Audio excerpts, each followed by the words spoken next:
sudah selalu membukakan pintu bagi kami dari Universitas Telkom melakukan pelaksanaan pengabdian masyarakat ini, Pak. Dan juga terima kasih banyak kepada Bapak Ibu Akang Teteh semua yang sudah hadir di sini atas kehadirannya untuk mengikuti acara yang rutin kami laksanakan. Pengabdian masyarakat ini, alhamdulillah kami sudah melaksanakan pengabdian ini memang sejak tahun 2018 dan kami menjadikan desa Katawan ini sebagai salah satu desa di Nagara. Nah, di sini ada 3 orang sebenarnya, saya Ardan dan juga Ibu Lili. Kami dari prodi akuntansi di Universitas Telkom Fakultas Ekonomi dan Bisnis, dan satu lagi sedang menuju perjalanan tapi karena ada sedikit kendala, mohon maaf. Ibu Pipit itu dari prodi manajemen bisnis dan teknologi informatika. Nah, mungkin tadi disampaikan sama Pak Asep bahwa memang untuk para petani ini diharapkan dari gubernur pun menjadi petani milenial ya Pak ya. Itu ya diharapkan karena ketahanan pangan itu sangat penting bagi suatu negara gitu, ya Bapak Ibu. Nah, mungkin dari kami tidak bisa membantu dari sisi teknis pertanian ya Bapak Ibu karena kami bukan ahlinya. Tapi mungkin karena kami dari prodi akuntansi, mungkin kami hanya bisa membantu dari segi pembukuan saja barangkali gitu ya. Bagaimana membantu bisnis usaha pertanian Bapak Ibu mungkin lebih tercatat lebih baik lah gitu ya Bapak Ibu. Dan mungkin dari Ibu Pipit sendiri dari manajemen bagaimana merencanakan bisnis agar lebih terencana lebih baik gitu ya Bapak Ibu. Karena mungkin kalau kita merencanakan segala sesuatu dengan baik, insya Allah mungkin akan berjalan dengan baik juga. Daripada mungkin kalau kita melaksanakan tanpa perencanaan kan agak sulit ya Bapak Ibu. Takutnya kemana-mana gitu. Tapi kalau kita sudah menentukan tujuan, insya Allah mungkin akan tercapai lebih baik. Nah, mungkin itu saja informasi yang bisa disampaikan Bapak Ibu semua. Semoga apa materi yang dapat kami sampaikan bisa bermanfaat bagi Bapak Ibu semua. Baik, mungkin itu saja. Terima kasih. Assalamualaikum warahmatullahi wabarakatuh. Waalaikumsalam. Saya mau semangat dulu dari Bapak dan Ibu dong. Selamat pagi. Pagi ya. Oke, Assalamualaikum warahmatullahi wabarakatuh. Selamat bertemu lagi dengan kami, tim pengabdian masyarakat dari Fakultas Ekonomi dan Bisnis, Program Studi Akuntansi, Universitas Telkom ya. Pada kesempatan hari ini, saya akan mencoba membantu untuk menjelaskan ya perhitungan break even point atau titik impas bagi usaha kecil dan menengah. Apa ya artinya titik impas gitu, break even point itu apa sih sebenarnya? Nanti kita bahas ya, supaya Bapak dan Ibunya dalam melakukan usaha itu tahu gitu sebenarnya. Kalau misalnya kita menjual produknya banyak ya, kalau di sini saya kasih contoh yang sederhana ya. Jadi nanti mungkin bisa Bapak dan Ibu bisa mengalihkan sesuai dengan produk yang dijual. Kalau saya dengar tadi yang paling banyak itu adalah sayuran ya. Sayuran, oke. Saya ambil contoh yang paling gampang. Nah, di sini kami kelompoknya itu adalah atau timnya ini terdiri dari saya sendiri, lalu ada Bu Puspita Wulansari yang sedang dalam perjalanan, dan tadi yang sudah memberikan sambutan adalah Bapak Ardan Gani Asalam ya.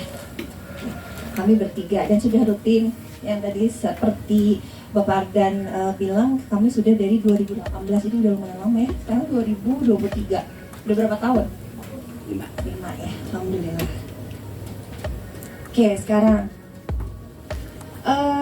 jadi sekarang ini ada satu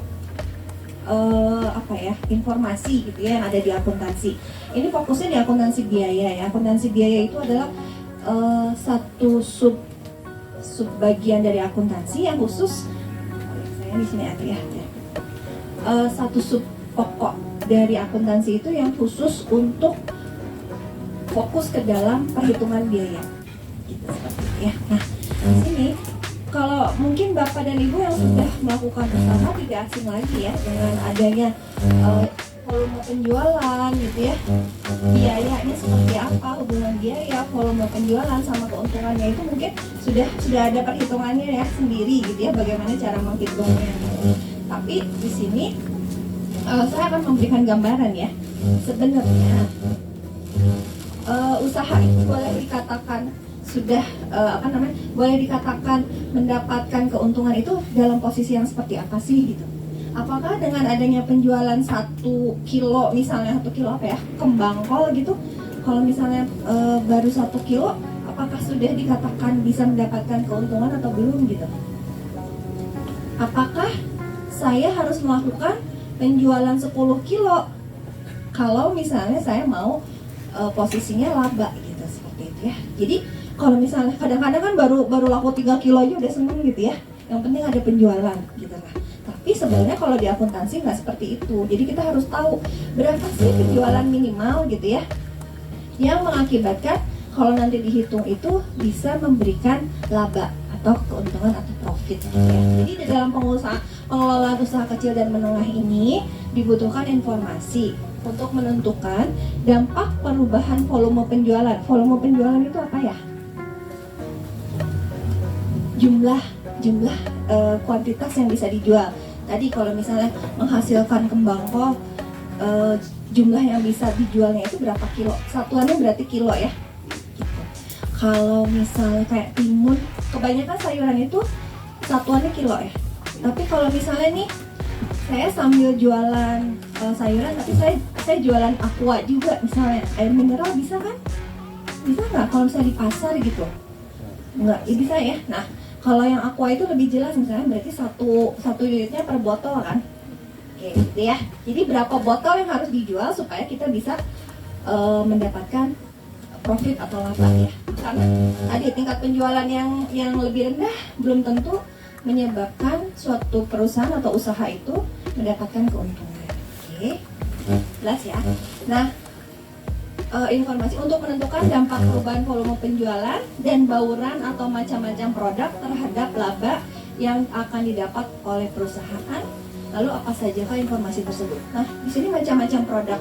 Jadi biasanya kalau usahanya Bapak dan Ibu kalau jual sayuran itu nggak mungkin satu macam ya, benar nggak? Kalau misalnya kita tadi kembang kol, berarti sekalian ditanaminnya sama apa yang bisa sekalian? Mungkin sama selada hijau itu ya, selada ya. Lalu misalnya ditanamin sama cengkeh misalnya gitu. Jadi kan dalam satu panen itu dijualnya itu bisa menghasilkan 3 macam sayuran, nggak cuma satu. Nah itu namanya bauran produk atau macam-macam produk ya.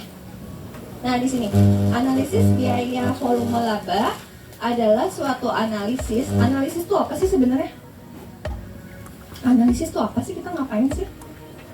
Kalau kita menganalisis berarti mengapa?